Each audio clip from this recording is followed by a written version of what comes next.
we know, I think you know that as long as you're on the winning side, everyone wants to beat you. But as soon as you're getting on the losing side, they don't want to come out to South Africa. And it's important for us, because if we can beat them and New Zealand go next year and win the World Cup, then I don't know who's the world beaters. To Pretoria, where preparations begin with a vengeance for the crucial third test at Loftus Versfeld. This time the Springbok team shows 3 changes. Eastern Province scrum half Garth Wright replaces the out-of-touch Christo Ferreira, and a shake-up in the front row where Northern Transvaal pocket battleship Frans Erasmus oust Anton Barnard, and Transvaal's Piet Creer takes over from Flippy van der Merwe. The New Zealanders are surprised at Flippy's axing, but Creer is to rise to the occasion. The New Zealand selectors appear to have some doubts about their midfield combination, but they finally decide to go with Taylor and Simpson. So Jock Hobbs will lead an unchanged team into battle. At training, the New Zealanders show clearly that they plan to run the box off their feet. It is in marked contrast to South African strategy, which is now placing great emphasis on heavyweight scrumming techniques. They do not want to repeat of Durban, where they were swung about badly. Skipper Hobbs knows there'll be problems. We've had some problems adjusting, I would say, from a win on Saturday. Of course, it elevates everybody, and it's difficult to come down quickly to prepare again for what's going to be a very, very hard third test.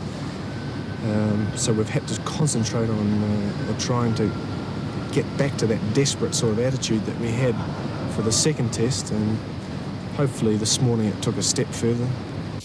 It's going to be very interesting, I believe, after last Saturday. You know, the series is 1-1 now, and I think they'll definitely go out and try to win tomorrow, but I think we've got a surprise for them. You know, I think they played fairly well in the second test and we didn't. So I'm looking forward to tomorrow, but I believe that we can win this one. Well, we've got to get more ball. We just haven't got enough ball on the tour, and particularly in the 2 tests. So we'll be concentrating on our line-out play. We've done a lot of work on our line-out play this week. We'll be concentrating on trying to play the game in their half, because, of course, any penalties in our half can cost us points, so we want to play the game there. And then we want to attack them. Obviously, they're going to have new caps, and if anyone remembers their first test, it's a daunting prospect, so we want to put as much pressure, and in particular on the halfback. Personally, I've got a very high regard for Jock's ability, and I'm sure that he'll be doing his best leading the team and playing-wise. Obviously, going into the third test, this is the test that decides the series, and at 1-1 we've achieved nothing of what we came over here to do. We've got to win tomorrow to make it a success, and a lot of us have put a lot on the line to come here. It's very important that we succeed and have good results to go home with. So we went to the ground, and then to our amazement, the Springboks were also training there.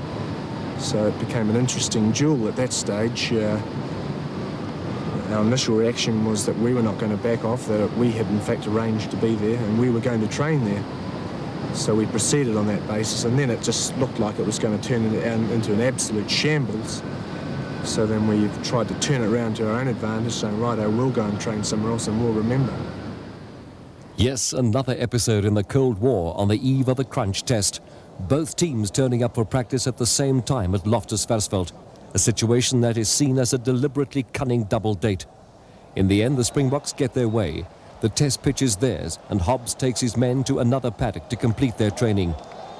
The 24th of May 1986, Loftus is jammed to capacity as the Battle of the Giants goes into round 3, the most important one of all. The tension is mirrored on the faces of the players as they emerge from the dressing room tunnel, their date with destiny now upon them. How can they ever know what the final 10 minutes of this test match will bring?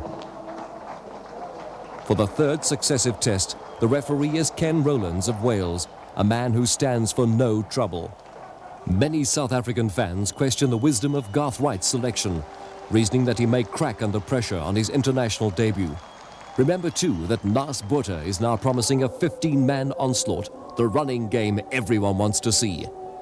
As the drama unfolds, it'll become apparent how Garth Wright will react when the heat is on. And what of Botha? At Durban he missed 11 kicks at goal, with a lot of bad luck thrown in. Today he is back in Blue Bowls country, on the ground that made him famous, before a crowd that adores him. And there they are. Has it gone 10 metres? Yes, it has. And Skalkberger, it is with the ball in his hands. Frans Erasmus getting straight in there from the beginning. And Uli Schmidt. And Garthright, that's a good pass to Nasburda.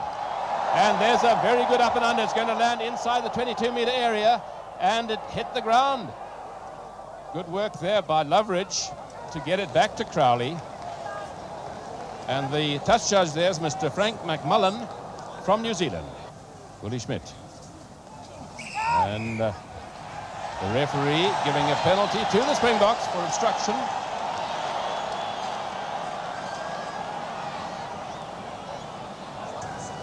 "15 metres in from touch. And he hit it well, and 3 points on the board for South Africa.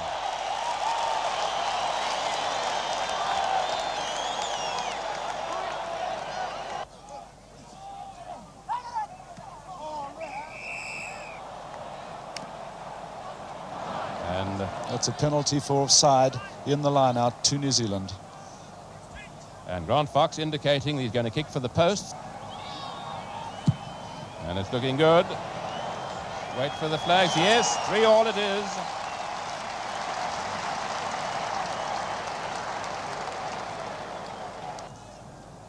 And a pretty fair reflection of the play so far. And running up there was All Blacks couldn't quite grab it. Garthright with it. Good work by Frans Erasmus there. Michael du Plessis out to Gerber.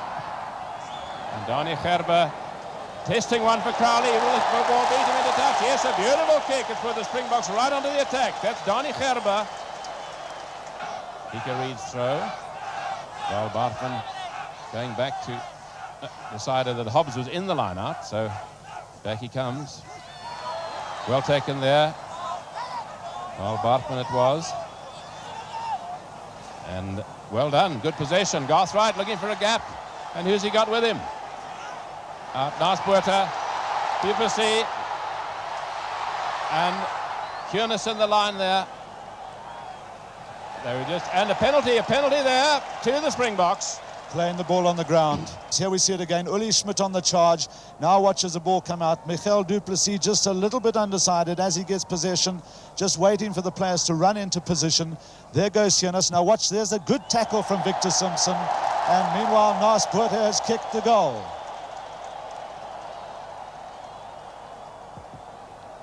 Short line out by the New Zealanders. And that is Murray Mexted at the back, tapping back. Loveridge out to Fox. Fox gives it there to Shaw. And Mark Shaw barging his way and showing his power. And will they get second? They've got second phase. Out there, Fox. He's got Clamp with him. Mike Clamp. And he's keeping it. A nice cross kick there. Donnie Gerber going back for it. But he will save the situation. Jock Hobbs is up, number 7. But Loveridge breaks blind, the victim of a late shoulder charge by Uli Schmidt. Well, Dave Loveridge is out cold, absolutely cold. You can see on the left-hand side of the screen there, the physiotherapist on the New Zealand side hurtled onto the field, and Dave Loveridge has hardly moved since he got a bit of a smack as he gave that pass out. The fiery Schmidt is widely condemned for his action, but, unlike the Burger Geldenhuys affair, there is no conclusive proof of intent. The Springboks claim that Loveridge was concussed when his head struck another South African forward's knee as he went down. The New Zealanders are still angry and upset. Off the bench comes substitute Andy Donald, a man who's to take over admirably from his stricken teammate. And Loveridge obviously very groggy. One wonders whether Dave Loveridge wants to leave the field, but now Dr. Laurie Knight has been on, and he has certified, told the referee, yes, the referee wants the doctor to tell him. And there is the signal from the doctor to the referee that Loveridge is not fit to continue. So we have Andrew Donald coming onto the field, number 20 on his back. Well, he played in the first test, and he's a very good player indeed. And that substitution came after 14 minutes. And that was an interesting little move there with the ball going out to Jacko Reinach. And with it, that's Craig Green. Craig Green inside to Hobbs, but it was intercepted. And the Springboks have got possession. Nasburda running his way out of trouble. Donnie Gerber. And from inside his 22, he was tackled there by, and I think that's a late tackle. I think that was definitely Victor Simpson who went into Donnie Gerber after he had kicked the ball. The referee's given the penalty. The choice would have been to have it where the tackle occurred, or if it went out to touch 15 yards or meters in from where it went out. So Nasburda, here it is. Here it is again. Yes, we see it again, and watch now, Dani Gerber just in with a kick, and well, again, Victor Simpson probably committed to the tackle. Just shortly after that, they had a little bit of a tussle, but the referee decided on the late tackle. I think he could have taken a bit of the venom out of the tackle, perhaps. Anyway, Naaspoorter from about 3 meters inside his own half of the field. I think it's pushed to the right. No, just past the post. Kieran Crowley with plenty of time. 22 dropout. Interesting to see the touch judge, Frank McMullen, obviously a lot of experience, pinned himself up against the pole until Kieran Crowley had decided what to do. Round Fox. And that's a nice hanging ball to let Hobbs get up there, and the rest of the New Zealanders. Mark Shaw. What a powerful chap he is. And here's second phase. Andrew Donald. There it goes to Warwick Taylor. Simpson has it. Crowley in the line, but a good kick ahead. But taken by Jannie Brett. Well, that's tit for tat. Dani Gerber just late tackled Victor Simpson, and they both stood there wagging fingers at each other. And there's a contest. Well, the referee just calling the two together and saying, just cool down a little bit. Well, that's quite right. And you see, it made them shake hands. And the crowd rather enjoyed that. But I still think a very stupid thing for Dani Gerber. He's a chap with a lot of experience. Well, we'll see it again, here again, going through the hands of Warwick Taylor. Simpson just deciding on the kick. And again, those decisions are so marginal. And it's got all the distance. Is it straight? Wait for it. Yes, it's there. 6-all.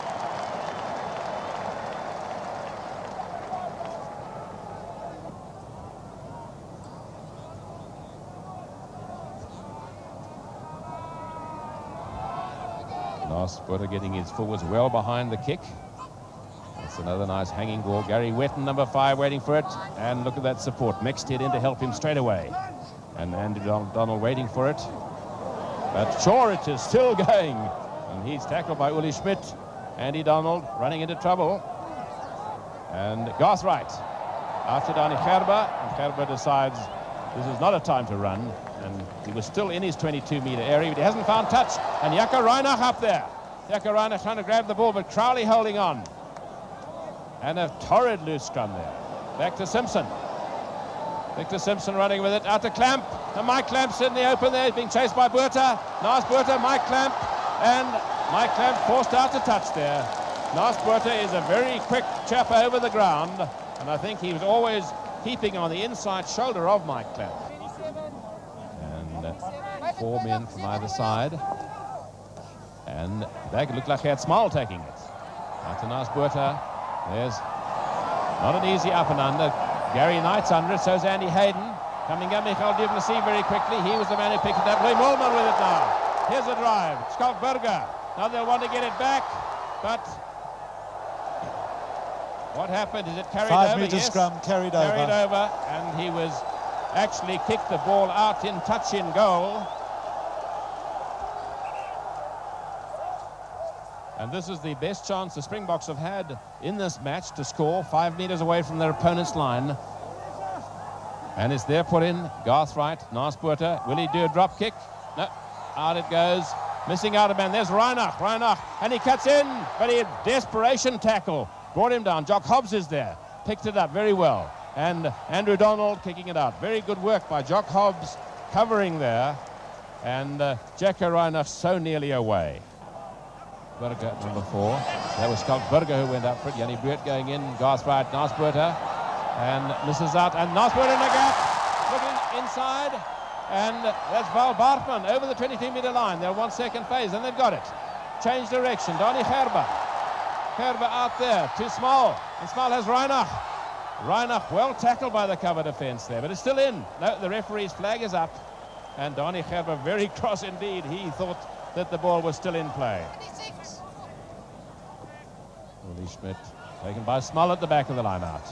Right to Buerta. Missing out a man, Michael du Plessis. And that's Kiernes. Cardinal du Plessis, but did the ball go forward? No, it didn't. Val Bartman. No support, and he's rolled over. Still got it. And Jannie Breed going in, trying to get the ball back for the Springboks. Furious ruck there, and a Springbok ball. Well, good support from the Springbok number 6, Val Bartman. Came in at the right, the ball had gone all the way to the wing. There he is.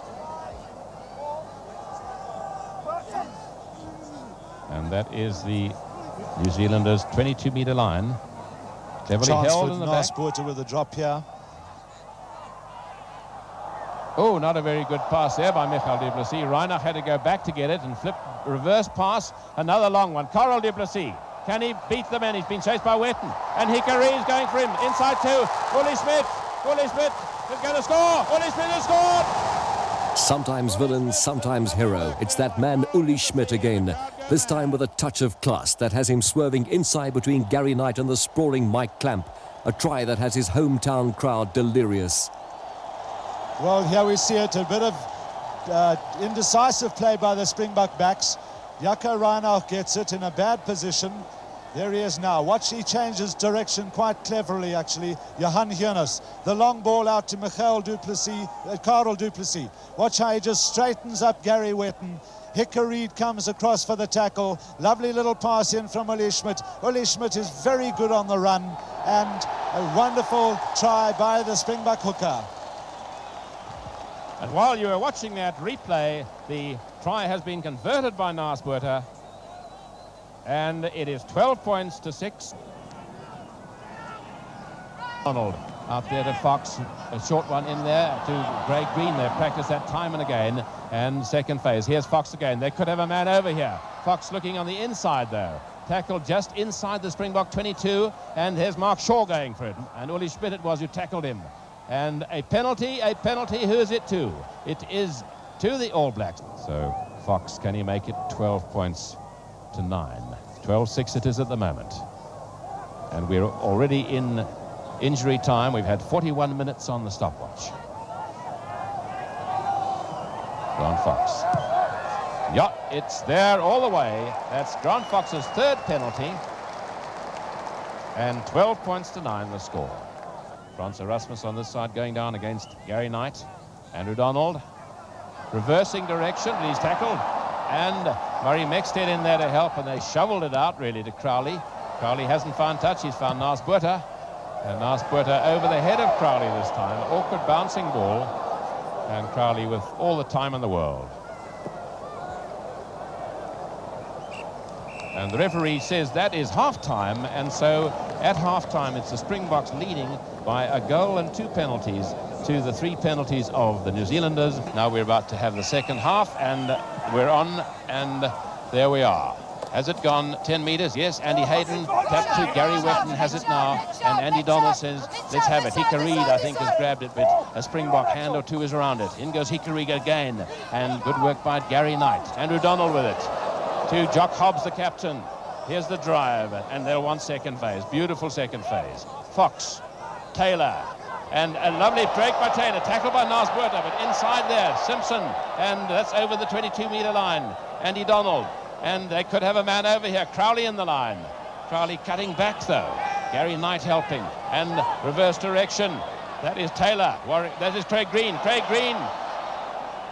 And the Springboks defence at 6s and 7s at the moment. Second phase again. Andrew Donald. And that is Fox. A long pass out there to fullback Crowley. And Crowley has scored.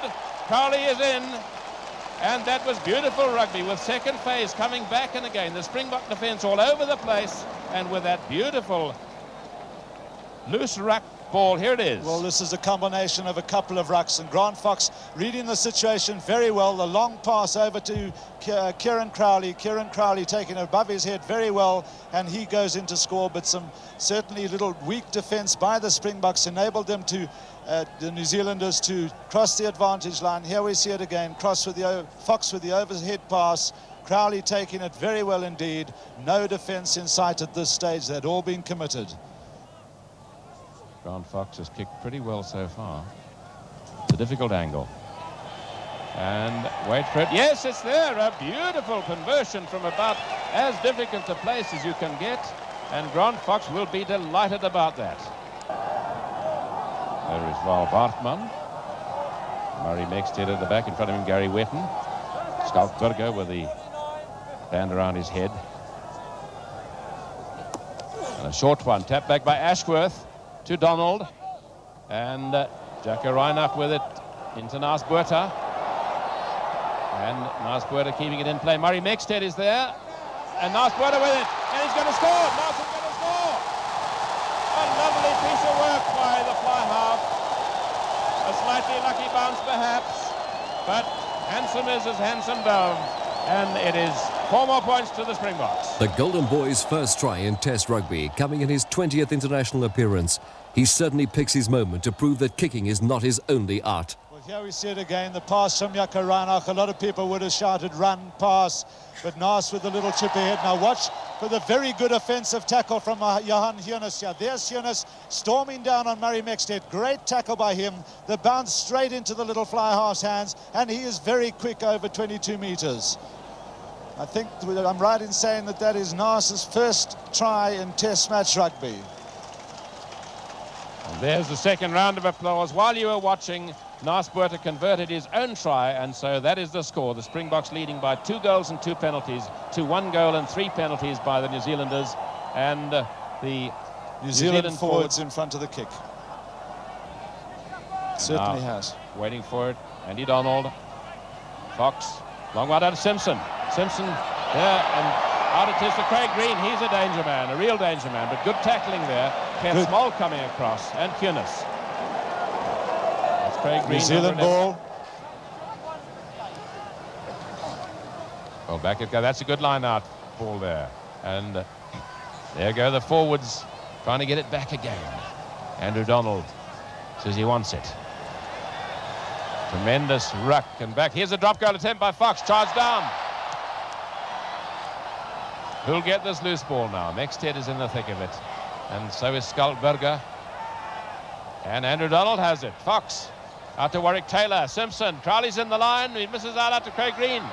Green and Reinach. And Reinach managed to get his head in the way of that kick. And I think it went off his shoulder or his head into touch.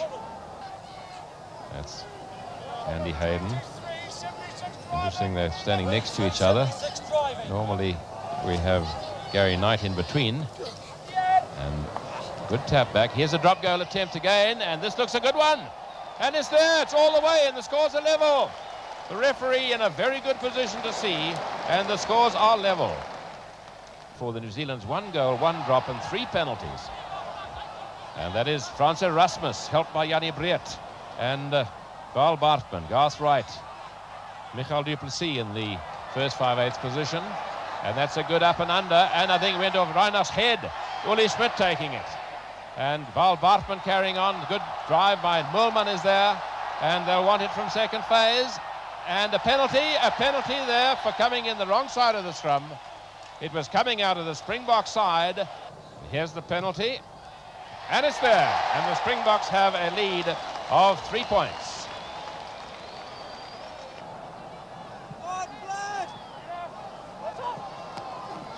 9 minutes to go.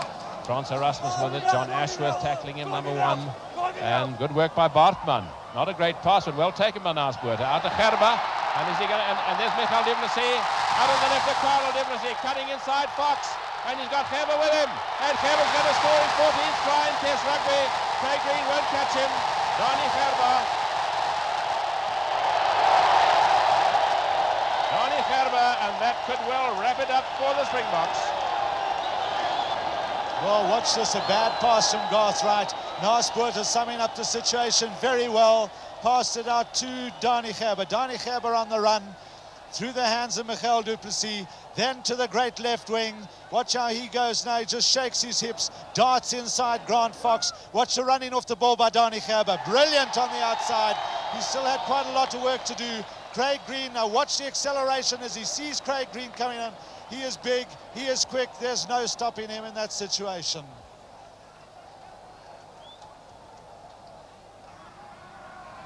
And Andy Donald's perhaps their last chance.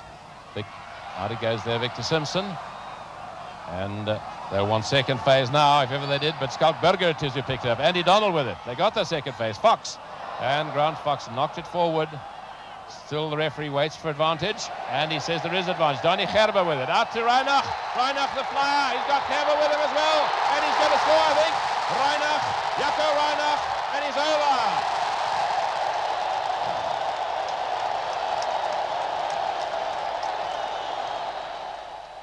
We're having the conversion kick, and it's all the way.